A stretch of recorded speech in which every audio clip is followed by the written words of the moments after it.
he was so loving, so understanding, so interested in the pilgrims. He could see the genuineness of character.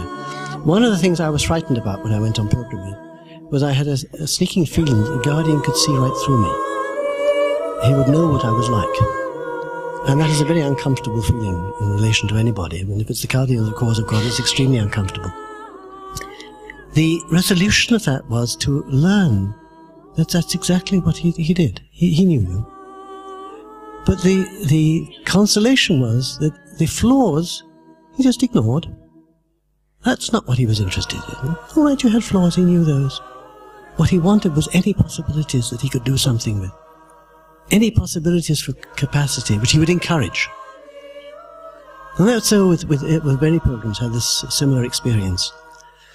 So he had this positive effect on the friends, and aroused their great love and affection. So the friends loved the guardian very, very dearly. When he passed away, it wasn't just the loss of the guardian, it was the loss of Shori Effendi.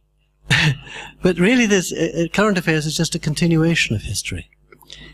This was brought home to me in, I think it was 1962, when we were commemorating the ascension of Baha'u'llah in Bahji.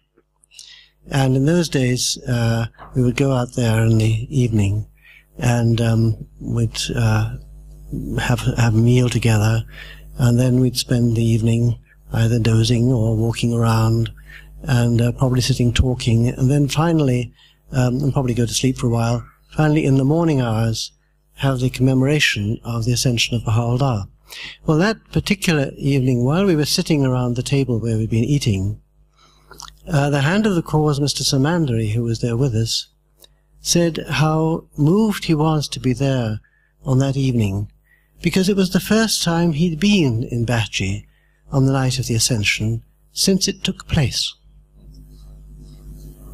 And we realized he had been a pilgrim in the presence of Baha'u'llah when Baha'u'llah had ascended, and here he was sitting with us. That's how short Baha'i history is. This is just the year 162, am I right? Yes, that's right. And we're in the middle of the 2nd century. We're not, in Baha'i terms, in the middle of the beginning of the 21st century. We're in the middle of the 2nd century. We're at the springtime of the world. For example, our early minutes of the House of Justice make a decision to buy one filing cabinet. We had to decide whether to have 2 adding machines, because we had the normal decimal adding machine. In those days, it was a thing you pulled with a handle and a tape went out the other side.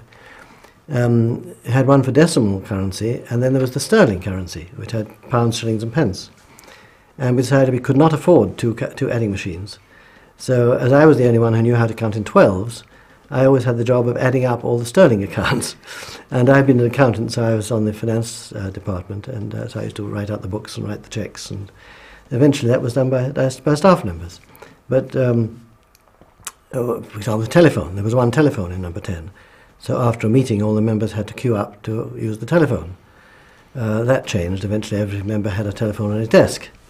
We had to try and keep the increase in staff as slow as possible, because it costs money.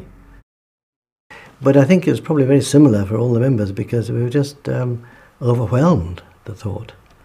And the first meeting, well, the House of Justice, after it had been appointed and had been announced, I think the first thing it did was go to the Shrine of the Bab for prayers. And then there was a group photograph taken. And then the first meeting was actually in the Master's house. We met in the Mandar room of the Master's house. And my recollection of that meeting was we met and just didn't know what to do. Charles Wolcott, if I remember rightly, was the one with the most votes. So he was the acting chairman.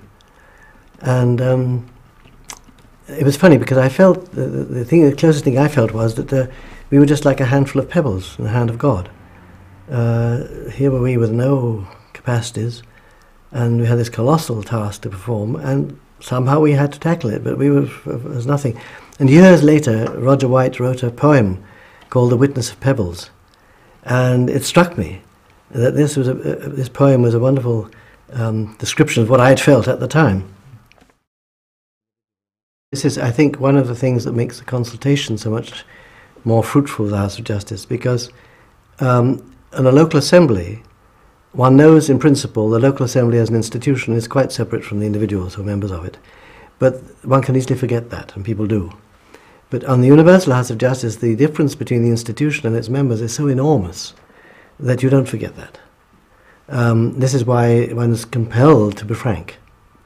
One's forced, because of the presence of Baha'u'llah, to say what you think about a thing, even if you know it's going to make someone unhappy.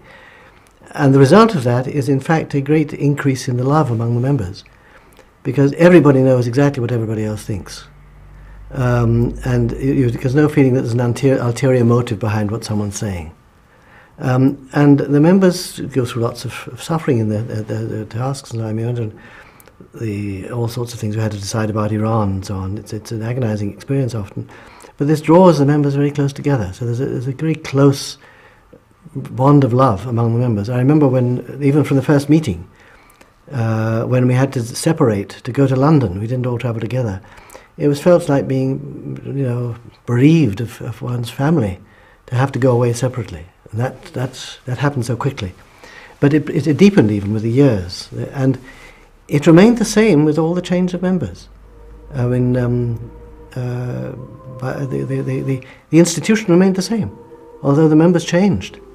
Of course, their individual capacities changed. I mean, Hushman Fatah was a poet in Persian.